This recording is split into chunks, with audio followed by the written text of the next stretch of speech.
이스라엘의 초대 왕 사울이 죽고 다윗이 이어서 왕이 되었을 때는 이스라엘 전체의 왕이 아니라 유다 지파의 왕이었습니다. 그러니까 나머지 11개 지파는 북쪽에서 사울 왕의 명맥을 이어갔습니다. 그래서 다윗은 헤브론이라는 곳에 수도를 삼고 7년 6개월 동안 유다 지파의 왕으로서 다스렸어요. 그리고 그 이후에 이스라엘 전체의 왕으로 등극하게 되었죠. 이제 공식적으로 온 지파의 통일을 이루면서 진정한 왕정 국가의 기틀을 마련했지만 다윗에게 여러 가지 과업들이 있었어요. 내부적으로는 그동안 이렇게 분열이 되었기 때문에 그 백성들을 한 마음으로 모으고 또 하나가 되게 해서 신임을 받고 정치적인 입지를 다지는 것도 굉장히 중요한 일이었고, 또 외부적으로는 이방의 나라들이 있잖아요. 블레셋이라든지 암몬이라든지 에돔이라든지 그 나라들과 또 전쟁을 통해서 백성들을 보호하고 또 영토를 확장하는 그런 과업들이 있었어요. 그러니까 오늘 우리가 읽은 본문의 배경이 그렇다라는 거예요. 다윗이 이제 통일 왕국의 왕으로서 시작해야 되는 때, 예루살렘으로 새로운 수도로 옮겨서 이제 새로운 출발을 해야 되는 때, 굉장히 중요한 시기에 있다라는 것입니다. 다윗이 7년 6개월 동안 유다의 왕으로 다스릴 때 나머지 북쪽에 있는 11개 지파 이스라엘과 계속해서 전쟁을 치러야 했습니다. 내전을 치렀거든요. 사무엘하 3장 1절에 보면 사울의 집과 다윗의 집 사이에 전쟁이 오래매, 내전을 얘기하는 거죠. 다윗은 점점 강하여 가고 사울의 집은 점점 약하여 가니라라고 말씀합니다. 그러니까 이런 과정 속에서도 하나님이 다윗을 또 왕으로 세우기 위해서 하나님의 섭리를 행해 주셨다라는 것들을 우리에게 보여주는 것입니다. 그러니까 단순히 생각해도 지금 다윗은 유다 지파 한 개 지파의 왕이었고 나머지는 이제 11개 지파였기 때문에 단순한 계산으로도 다윗이 통일 왕국을 이룰 수 있었던 것은 자신의 힘으로 되는 것이 아니었다라는 것을, 하나님의 도우심으로 이것이 가능했다라는 것을 우리가 알 수 있는 것입니다. 그런데 중요한 것은 다윗은 이 사실을 너무 명확하게 잘 알았어요. 하나님이 나를 도와주셨구나, 모든 것이 하나님의 은혜였다라는 것을 명확하게 알았어요. 근데 여러분, 다윗이 때로는 부족한 면도 있고 때로는 큰 죄를 저지르기도 했는데 이스라엘 역사 속에서 정말 위대한 왕으로 인정받을 수 있었던 것은, 존경받을 수 있었던 것은 저는 여기에서 출발한다라고 생각을 합니다. 내 삶에 이루어지는 모든 것이 하나님의 은혜임을 볼 수 있고 또 상기할 수 있고 고백할 수 있는 것이 영성인데, 여러분 여기서부터 사실 참된 예배가 시작되는 것입니다. 생각해보면 오늘을 살아갈 때 우리는 너무나 여유가 없어요. 그리고 분주하기도 하고, 그래서 감사를 잊는 거죠. 하나님이 행하신 은혜가 많은데 그 은혜를 상기하지 못할 때가 너무나 많아요. 그리고 그것을 생각하지 못하고 무미건조한 마음으로 예배에 나올 때가 있는 것 같아요. 바빠도 밥은 먹는 것처럼 아무리 바빠도 하나님 베풀어 주신 그 은혜에 대한 감사, 그 고백을 하는 습관을 애써 가져야 되는 거예요. 몸부림쳐야 되는 거예요. 왜냐하면 거기서부터 우리의 참된 예배로 이어지기 때문입니다. 사무엘하 5장 10절에 만군의 하나님 여호와께서 함께 계시니 다윗이 점점 강성하여 가니라. 다윗이 통일 왕국을 이룰 때까지, 그리고 주변에 있던 그 블레셋과의 전투에서 막 승리하는 그 일들까지 하나님이 함께 하셔서 다윗을 승승장구하게 하셨다라는 말씀이죠. 그리고 사무엘하 5장 12절에 이렇게 나와 있는데 우리 함께 읽어보겠습니다. 다윗이 여호와께서 자기를 세우사 이스라엘 왕으로 삼으신 것과 그의 백성 이스라엘을 위하여 그 나라를 높이신 것을 알았더라. 여러분, 이 말씀에서 다윗이 그것을 알았더라고 말씀하죠. 다윗은 하나님의 도우심과 은혜를 분명히 알았다고 합니다. 그러니까 이제 서두에 제가 지금 우리 오늘 본문의 배경이 이제 새로 통일 왕국을 시작해야 되는 굉장히 중요한 시점이라고 얘기를 드렸는데, 이 중요한 시기에 그 은혜를 다윗이 떠올린 거예요. 그래서 한 가지 생각을 해낸 게, 이제 통일 왕국의 새로운 수도 예루살렘에 하나님의 법궤를 모셔와야 되겠다 이렇게 생각을 했어요. 여러분, 하나님의 법궤는 하나님의 임재를 상징하는 것입니다. 하나님은 거룩하신 분이세요. 죄를 용납하지 않으십니다. 그래서 죄의 문제가 해결되지 않은 사람들이 하나님께 나아갈 수가 없어요. 죄인이 하나님께 대면한다는 것은 죽는다는 것을 의미했습니다. 그래서 하나님께서 택하신 이스라엘 백성들에게는 하나님의 임재를 상징하는 법궤를 주셨어요. 이것은 표현하자면 하나님이 장치를 주신 것이죠. 죄인이지만 이 법궤를 통해서 하나님께서 함께 하시는 그 은총을 이스라엘 백성들에게 허락하신 것입니다. 그래서 출애굽 시대에 이 긴 시간 동안 광야에서 이렇게 돌아다녔지 않습니까? 40년 동안. 근데 항상 이동하면서 살 때 언제나 그들의 한 중심에는 이렇게 이 그림과 같이 성막이 있었습니다. 그리고 이 성막의 가장 안쪽에 지성소에는 하나님의 법궤가 위치하고 있었습니다. 그러니까 하나님의 임재를 상징하는 법궤가 그들의 중심에 있었던 것은 그들의 삶의 중심에 하나님이 계셨다라는 의미예요. 그러니까 그림을 보시면 이 지성소를 맡고 있는 휘장이 있어요. 그러니까 누구도 함부로 거룩하신 법궤 앞으로 나아가지 못한다라는 거죠. 그러니까 거룩하신 하나님을 대면하는 일은 정말로 두려운 일이었어요. 광야에서 이스라엘 백성이 이동을 하잖아요. 근데 이동할 때는 항상 법궤가 가장 앞섰습니다. 하나님이 항상 앞서가시고 모든 전쟁에서 승리하게 하시는 이는 하나님이라는 거예요. 그리고 이렇게 이동을 할 때에는 법궤에 손을 댈 수 없도록, 법궤를 볼 수 없도록 이렇게 휘장으로 법궤를 감싸고요. 또 휘장을 포함해서 3겹으로 이렇게 법궤를 쌌어요. 그러니까 이거는 죄인인 사람들이 하나님을 볼 수 없다라는 의미가 되겠죠.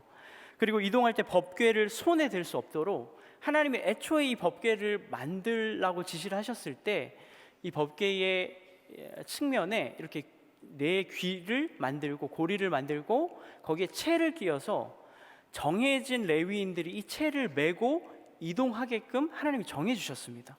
그러니까 하나님의 법궤에 손을 댈 수 없는 일이었어요.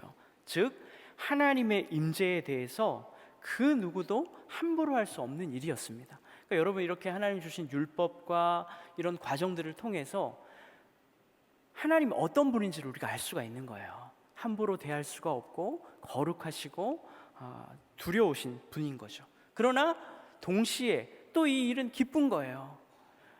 함께 할 수 없는 하나님이 우리 가운데 거하시는 또 기쁜 일이 되기도 하는 것입니다. 여러분, 우리가 이제 사무엘 상하의 이야기를 통해서 다윗 이야기를 보고 있는데 그 사무엘 상하 이전에 나오는 성경이 사사기거든요. 근데 사사기는 우리가 잘 알지만 영적인 어두움의 시대를 담고 있습니다. 그래서 이 영적인 어두움의 시대에 이전에 이 출애굽 시대에 보여주셨던, 그리고 가나안 땅을 점령할 때 보여주셨던 하나님의 놀라운 은혜가 그 이야기가 많이 희석되었었던 것 같아요. 그리고 사무엘 이야기로 이어지는데, 그래서 사무엘상 초반에 어떤 이야기가 나오냐면 사무엘상 처음에 이 엘리라는 이스라엘의 대제사장이 나오는데 이 사람은 굉장히 영적으로 둔한 사람이었어요. 그리고 그 두 아들은 악행을 저지르기까지 합니다. 이 두 아들 홈니와 비느하스가 이제 블레셋과의 전쟁 과정에서 자꾸 지니까 승리하기 위해서 예전에 이 언약궤가 앞설 때 전쟁에서 승리했던 그런 이야기를 듣고 이 언약궤를 마음대로 전쟁터에 가져오게 됩니다. 근데 언약궤 자체가 중요한 게 아니라 하나님이 함께 하시고 하나님을 의뢰했을 때 하나님이 해결하시고 승리하신다라는 거잖아요. 근데 이제 이 두 아들은 홈니와 비느하스는 애초에 하나님을 신앙하지 못하고 영적으로 타락해 있었기 때문에 이걸 하나님께 묻고 기도하는 것 자체가 불가능했던 거예요. 그래서 마음대로 언약궤를 전쟁터에 가져오죠. 언약궤를 가져오기만 하면 승리를 가져오는 것처럼 마치 애군을 피하는 도구처럼 여기고 전쟁터에 가져왔다가 전쟁에서 패하게 되고 홈니와 비느하스는 죽게 됩니다. 그리고 이스라엘 백성들이 하나님의 자녀들이라는 그 상징, 그리고 그들의 정체성인 언약궤를 블레셋에 빼앗기게 되는 그런 일들이 벌어지게 되는 거예요. 굉장히 큰 일이죠. 근데 여러분, 이거는 하나님의 패배가 아니죠. 언약궤가 빼앗겼다고 해서 하나님의 패배가 아니에요. 언약궤가 블레셋에 가니까 이제 블레셋의 그 다곤 신상이 다 무너져 버리고, 그리고 블레셋 사람들이 재앙을 받게 되고, 이런 일들이 벌어져요. 이런 일들을 통해서 만군의 하나님은 여호와 하나님이라는 걸 보여주시는 거예요. 그래서 블레셋 사람들이 이 언약궤를 다시 수레에 실어서 다시 이스라엘로 보냅니다. 이런저런 이야기들을 통해서 결국은 이스라엘의 기럇 여아림이라는 곳에 아비나답이라는 사람의 집에 20년간 궤가 보관이 됩니다.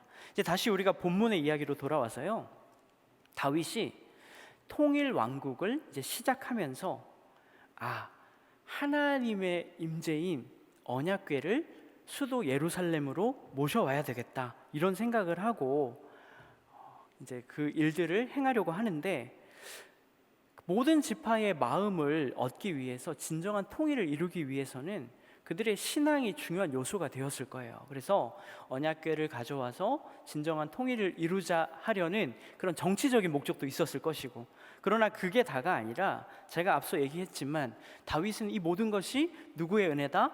하나님의 은혜고 도우심이라는 것을 분명히 알고 있었어요. 그래서 이 모든 것이 하나님의 도우심이고 하나님께서 진정한 이스라엘의 통치자임을 믿었기에 그 언약궤를 모셔오려고 했던 것 같아요. 그래서 큰 규모의 축제로 법궤의 이동식을 준비했습니다.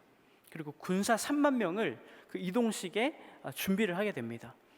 군사 3만 명을 왜 준비를 했을까? 여러 가지 해석이 있어요. 아마 블레셋과의 경계 지역이었기 때문에 그 군사적인 충돌로부터 막으려고 대비를 했을 것이다, 이런 해석도 있고, 그러나 제가 볼 때는 그것보다도 이거는 굉장히 중요한 축제의 일이기 때문에 국가적인 성대한 축제와 같이 준비하려고 했던 것 같아요. 20년 동안 기럇 여아림에 보관되어 있던 이 법궤, 오늘 우리가 읽은 본문에서는 바알레 유다라고 나오는데 똑같은 지역입니다. 그곳에서 예루살렘 성으로 법궤를 옮기려고 하는데 문제가 생깁니다. 사무엘하 6장 3절에 그들이 하나님의 궤를 새 수레에 싣고 산에 있는 아비나답의 집에서 나오는데 아비나답의 아들 우사와 아효가 그 새 수레를 모니라. 여러분, 뭐가 문제죠? 앞서 얘기를 드렸지만 하나님의 법궤는 어떻게 이동해야 되는 건가요?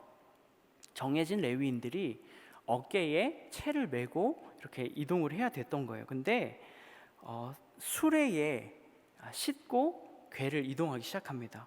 하나님이 정하신 방법이 있는데 마치 소유물을 옮기듯이 편하고 효율적인 방법으로 수레에 싣고 이렇게 이동하게 되는 거예요. 그래서 그 결과가 어떠냐면 사무엘하 6장 6절에서 7절까지 우리 함께 읽겠습니다. 그들이 나곤의 타작마당에 이르러서는 소들이 뛰므로 우사가 손을 들어 하나님의 궤를 붙들었더니 여호와 하나님이 우사가 잘못함으로 말미암아 진노하사 그를 그곳에서 치시니 그가 거기 하나님의 궤 곁에서 죽으니라. 이동 동선에서 나곤의 타작마당이라는 곳에 이르렀을 때 소들이 뛰었어요. 근데 이제 소들이 뛰어서 그 수레가 얼마나 큰 울림이 있었는지, 충격이 있는지는 잘 모르겠어요. 그런데 그 앞서 가던 그 아비나답의 아들 우사가 이 법궤가 떨어질까봐 걱정이 되었던 것 같아요. 그래서 법궤를 손에 대게 됩니다. 잡게 돼요. 근데 그 일로 하나님께서 진노하셨고 우사를 치셨고 그가 죽게 되었어요. 여러분, 도대체 뭘 잘못한 걸까요? 하나님의 법궤가 떨어질까봐 걱정되어서 잡은 것이 죽을 만큼의 잘못이었을까요? 여러분, 지금 하나님의 법궤는 하나님의 임재입니다. 그런데 우사에게는 그런 긴장과 하나님을 대한 두려움이 없었어요. 이제 이 법궤가 20년 동안 자신의 집에 있었기 때문에 익숙한 소유물을 마치 보호하는 그런 느낌이에요. 소가 뛰었을 때 아무런 걱정과 두려움 없이 궤를 잡은 것은 그가 평소에 그 궤를 어떻게 생각하고 있었는지를 보여줍니다. 실제로 그 6절에 이 우사가 궤를 붙들었다라는 그 단어에 붙들었다를 원어로 보면 소유물을 잡는 데 사용하는 단어가 나오거든요. 그래서 여러분, 하나님을 모시려 하는 것은 좋은데 그 시작이 옳지 않았어요. 궤를 옮기는데 많은 노력을 기울였던 다윗조차도 이 하나님의 궤를 어떻게 옮겨야 하는지 이 말씀에 대해서 자세하게, 율법에 대해서 몰랐던 것 같아요. 또 이 하나님의 언약궤를 옮기는 일이, 여러분 생각해 보세요. 하나님을 모시는 일인데 이게 누가 주관하는 일입니까? 결국은 하나님이 허락하시고 하나님이 주관하셔야 되는 일인데, 아마도 다윗은 왕으로서 자신이 이 모든 것을 주관한다라고 생각하는 자신도 모르는 교만함이 있었을지도 모르겠습니다. 그러니까 기본적으로 여러분, 이거는 하나님이 어떤 분이지, 하나님을 어떤 분으로, 어떤 마음으로 모셔야 하지, 이거를 고민하지 못했던 것 같아요. 여러분, 이거는 예배 드리는 자의 아주 중요한 부분입니다. 하나님의 임재, 예배에 있어서는 겉으로 화려하고 잘 준비되고 세련되고 이런 것보다 더 중요한 것이 바로 하나님을 생각하고 대하는 그 관계와 중심일 것이에요. 하나님 어떤 분이지? 하나님 우리에게 어떤 분이지? 그것에서부터 예배를 드리는 우리의 태도가 결정되는 거예요. 근데 여러분, 이 우사가 죽은 이 사건으로 다윗이 굉장히 큰 충격을 받았어요. 나름대로 막 정성을 쏟았거든요. 성대하게 막 준비를 했어요. 아무 문제가 없을 거라고 생각했습니다. 그런데 실패를 했어요. 오늘 우리가 본 성경 번역본에서는 다윗이 분노했다라고 표현하고 있습니다. 이 일로. 이 상황에 대한 분노였을 수도 있고, 그런데 이 분노라기보다는 비탄에 빠졌다는 번역이 더 맞을 것 같아요. 여러분, 하나님이 나와 함께 하시고 나를 돕는다는 것을 얼마나 중요한지를 다윗이 잘 알고 있어요. 하나님께서 임재하시는 그 중요한 일, 나에게로 오시는 일, 이 예배에 다윗은 실패한 것입니다. 여러분 생각해 보세요.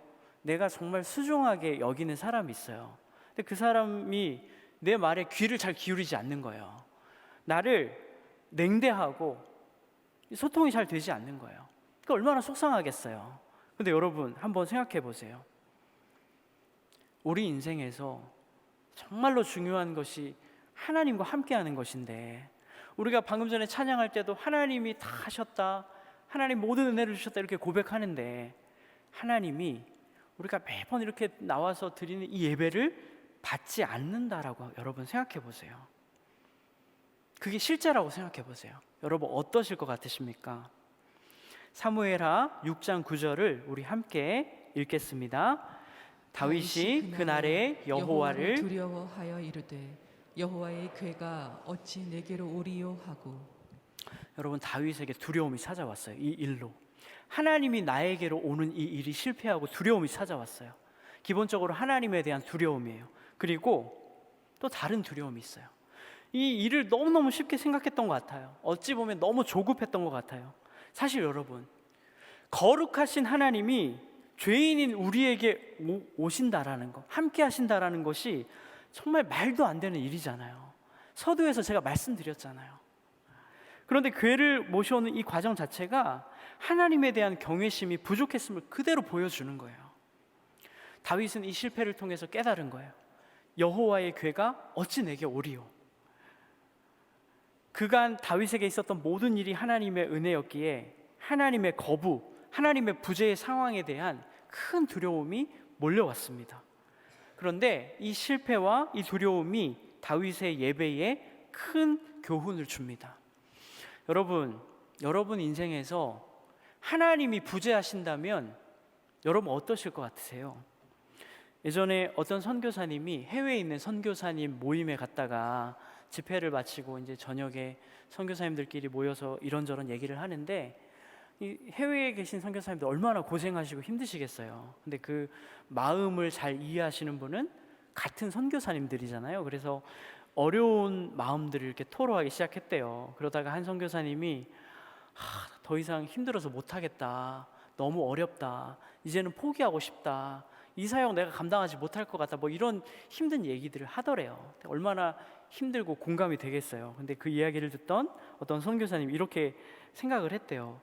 만약에 이제 우리가 하나님께 늘 하나님 참 힘듭니다, 어렵습니다 이렇게 얘기하면서 때로는 흔들리고 넘어지고 하나님과 관계가 멀어질 때도 있고, 그런데 이제 반대로 하나님이 우리에게 와서 용현아, 내가 더 이상 네 모습을 보니까 못 참겠다, 너 하는 거 보니까 더 이상 못 받아주겠다, 참는데도 한계가 있다, 그만하자, 우리 헤어지자, 이렇게 하면 어떨까? 이렇게 생각하니까 너무너무 겁이 나더라는 거예요. 여러분, 제가 뭔 얘기를 하고 싶냐면, 우리는 하나님이 우리와 함께 하신다는 것을 너무너무 당연하게 여기는 거예요. 근데 만약에 하나님이 우리를 거부하시고 우리 인생에서 철수한다라고 생각해 보세요. 이게 얼마나 두려운 일이 되겠어요. 우리 인생에서 힘들 때 그렇게 간절히 하나님을 찾고 하나님이 계시고 기도를 들어주는 것만 해도 너무나 좋은 일인데, 그 하나님이 우리 인생에서 철수하신다면 얼마나 무섭겠어요. 근데 여러분, 다윗의 두려움이 지금 거기에 있는 거예요. 다윗은 우사의 죽음의 이 사건으로 이 궤를 모셔오는 것을 중간에 멈추고 그 법궤를 오벳 에돔이라는 사람의 집에 둡니다. 그리고 나서 다윗이 어떻게 했을까요? 이 실패에 대해서, 하나님의 부재에 대해서 너무너무 두려우니까 생각하게 되는 거예요. 뭐가 잘못됐을까? 뭘 잘못했을까? 기도하기도 하고 하나님의 말씀을 찾아보기도 하고 그런 시간을 가졌을 거예요. 그리고 3개월의 시간이 지나고 어떤 소식을 듣게 되냐면 사무엘하 6장 12절입니다. 우리 함께 읽어볼까요? 어떤 사람이 다윗 왕에게 아뢰어 이르되 여호와께서 하나님의 궤로 말미암아 오벳에돔의 집과 그의 모든 소유에 복을 주셨다 한지라. 다윗이 가서 하나님의 궤를 기쁨으로 메고 오벳에돔의 집에서 다윗성으로 올라갈세. 어떤 얘기를 듣냐면, 하나님의 궤가 오벳에돔의 집에 있었는데 하나님께서 그 오벳에돔의 집에 복을 주셨다, 이런 얘기를 듣게 됩니다. 이 이야기를 듣고 다윗이 용기를 갖게 되는 거예요. 하나님의 법궤를 모셔오는 것 자체는 문제가 없는데 그것을 대하는 우리의 태도와 중심과 방법이 잘못됐구나라는 것을 깨닫고 다시 용기를 얻고 하나님의 법궤를 이 오벳에돔의 집에서 예루살렘으로 모셔옵니다. 우리가 지금 오늘 읽은 본문이 사무엘하 6장인데요. 똑같은 내용의 병행 구절이 역대상 15절에 나와 있는데 여기는 좀 정보가 더 많이 나와 있어요. 그 역대상 15절을 보니까 다윗이 이 하나님의 율법과 말씀의 규례대로 이 법궤를 옮기는 준비를 잘 하는데, 규례대로 제사장과 레위인들을 거룩하게 준비하고 성결하게 준비하는 그 내용이 나옵니다. 그리고 정해진 레위인들이 가서 정해진 방법으로 하나님의 법궤를 메고 모셔오는 내용이 이제 이어지게 되는 거예요. 여러분, 이게 뭐냐면 예배를 드리는 자의 태도인 거예요. 사무엘하 6장 13절 함께 읽겠습니다. 여호와의 궤를 맨 사람들이 6걸음을 가매 다윗이 소와 살진 송아지로 제사를 드리고. 이제 아까와는 달라요. 궤를 모셔오는데 경외하는 마음으로 조심조심 가잖아요. 6걸음을 가서 감사의 제사를 드립니다. 하나님, 우리에게 함께 해주십시오, 이런 감사의 제사, 또 부탁의 제사를 드렸던 것 같아요. 하나님께서 우리에게 오심이 얼마나 위대하고 대단한 일이라는 것이 이 과정 속에서 느껴지는 거예요. 예배자의 태도를 보여주는 것입니다. 마침내 하나님의 궤가 예루살렘으로 돌아왔어요. 여러분, 다윗의 마음을 상상해 보세요. 아까 두려운 마음이 있었잖아요. 하나님이 내게로 오는 것이 당연한 것이 아니에요. 위대한 하나님이 내게로 오는 것은 너무나 위대한 일이에요. 그리고 두려운 일이기도 하고 기쁜 일이에요. 얼마나 소중한 일인지를 그 실패의 과정 속에서 깨닫게 된 거예요. 그런데 이 위대한 일이 지금 다윗의 눈앞에 이루어지고 있습니다. 하나님의 궤가 새로운 수도 예루살렘으로 들어오고 있어요. 하나님이 함께 하시겠다고 허락하신 것이고 하나님의 언약입니다. 다윗이 얼마나 기뻤을까요? 다윗은 그의 인생의 모든 것이 다윗의 은혜라고 고백했던 사람이었기에 이제 이 하나님의 임재에 대해서 누구의 눈치를 볼 필요도 없어요. 덩실덩실 춤을 추는 거예요. 다윗은 왕복을 벗고 에봇을 입었습니다. 이것은 이스라엘의 왕은 내가 아니라 하나님이십니다라는 고백과 같은 거예요. 겸손한 마음으로 하나님이 참된 왕임을 선포하고 있습니다. 다윗은 두려운 마음이 들었어요. 하나님이 내 인생에 철수하면 어떨까 두려운 마음이 들었지만 그 두려운 마음을 넘어서 하나님의 임재하심으로 더 깊은 기쁨으로 나아갔습니다. 그런데 이때 사울의 딸이자 다윗의 아내였던 미갈은 다윗에게 왕으로서 채통을 지키지 못한다고 조롱했어요. 근데 다윗은 내가 더 천해 보인다 할지라도 자신은 하나님의 임재를 기뻐할 것이라고 고백합니다. 여러분, 이것이 바로 다윗의 집안과 사울의 집안의 차이입니다. 하나님의 임재를 대하는 차이였어요. 다윗은 하나님 함께 하시는 그 임재에 대해서 기뻐하고 하나님을 예배했고, 사울의 집안으로 대표되는 미갈은 멀리서 그 예배를 구경하는 것이죠. 여러분, 하나님의 궤가 예루살렘으로 오는 것이 맞춰지고 나서 이어서 이제 7장에 어떤 내용이 나오냐면, 하나님이 다윗의 모든 일들, 그 과업을 형통케 하시사 이제는 다윗 가문에 영원한 약속을 주시는 내용이 이어지거든요. 하나님을 예배하는 자는 어떤 복을 받는지가 이어지는 거예요.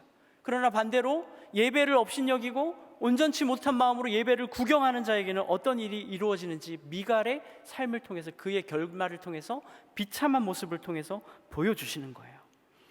여러분, 하나님의 임재를 체험하는 것이 얼마나 대단한 일인지 아시나요? 내가 예배를 통해서 말씀을 듣고 깨달아지는 것, 기도를 통해서 감동을 받는 것, 찬양을 통해서 하나님과 가까워지는 것, 내가 삶을 살아가면서 이 모든 것이 하나님의 은혜였구나, 이 일들이 하나님의 도우심이었구나 느껴지는 것, 하나님의 임재 속에 하나님 함께 하심을 볼 수 있는 것. 여러분, 이 예배하는 것은 원래 죄인인 우리가 할 수 없는 것, 누릴 수 없는 거예요. 구약시대에 하나님 앞에 두려운 마음으로 앞섰어야 됐어요. 하나님 앞에 자유롭게 나아가지 못했습니다. 그런데 여러분, 예수님께서 우리의 대속을 이루셨을 때, 십자가에서 죽으셨을 때, 여러분 마태복음 27장 51절 우리 함께 읽어보겠습니다. 이에 성소 휘장이 위로부터 아래까지 찢어져 둘이 되고 땅이 진동하며 바위가 터지고. 여러분, 예수님이 십자가에서 돌아가실 때 성소 휘장이 위로부터 아래까지 찢어졌어요. 아까 우리가 보았던 성막 속에 가장 깊이 있던 하나님의 법궤를 막고 있던 휘장이 찢어졌어요. 여러분, 이게 뭘 얘기하는 겁니까?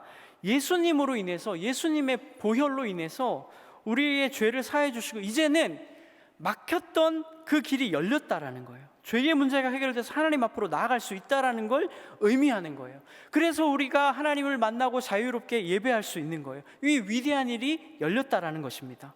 히브리서 10장 19절 세 번역 성경으로 우리 함께 읽겠습니다. 그러므로 형제 자매 여러분, 우리는 예수의 피를 힘입어서 담대하게 지성소에 들어가게 되었습니다. 예수의 피를 힘입어서 담대하게 지성소에 들어갈 수 있다. 여러분, 사실은 하나님의 상실을 맛봐야 되는 죄인은 우리예요. 그런데 예수님으로 인해서 하나님과 교제하는 거예요. 오늘 이 자리에 나와서 예배하는 것이 내 힘과 노력으로 된 것이 아니라 예수 그리스도의 은혜로 말미암 너무 놀라운 일이라는 거예요. 그러니까 여러분, 하나님께 예수의 피를 힘입어 담대하게 지성소에 들어갈 수 있다, 이 고백은 다윗이 느꼈던 기쁨과 똑같은 거예요. 하나님이 내게로 오는구나, 하나님 예배할 수 있구나. 어쩌면 우리에게도 다윗과 같은 두려움을 느껴야 할 때도 있습니다. 하나님, 내 인생에 부재하신다면, 나를 돕지 않으신다면 어떨까? 내 예배를 받지 않는다면 어떨까? 여러분, 굉장히 두려운 일이에요. 근데 하나님 이 말씀을 통해서 이 예배에 대한 태도를 다시 한번 돌아보라고 우리에게 말씀하십니다. 매번 반복되는 예배 속에서 하나님의 임재를 너무 경홀히 여기지는 않는지, 당연히 여겨서 가볍게 여기지는 않는지 고민해 보라는 거예요. 내 거 다 포기하고 이 휴가철에 내가 내 힘으로 시간 내서 와준 게 아니에요. 예배 안 가면 뭔가 마음이 찝찝하니까, 또는 예배 드려야 내 인생에서 애군이 피해지겠지 하는 마음으로 하는 게 아니에요. 내 소유물처럼 여기는 게 아닌 것입니다. 우리가 드리는 이 예배는 너무나도 소중합니다. 하나님의 임재를 누리게 하기 위해서 예수 그리스도께서, 하나님이신 예수 그리스도께서 십자가에 죽으셨습니다. 그것으로 우리에게 사랑을 보여주셨어요. 그래서 여러분, 그 공로로, 그 은혜로 하나님의 임재를 체험하는 것이에요. 우리에게도 다윗과 같은 기쁨이 있었으면 좋겠어요. 하나님이 내게로 오는 거 너무나 위대한 일인데 내게로 오시는구나, 덩실덩실 춤출 수 있는 그 다윗의 마음.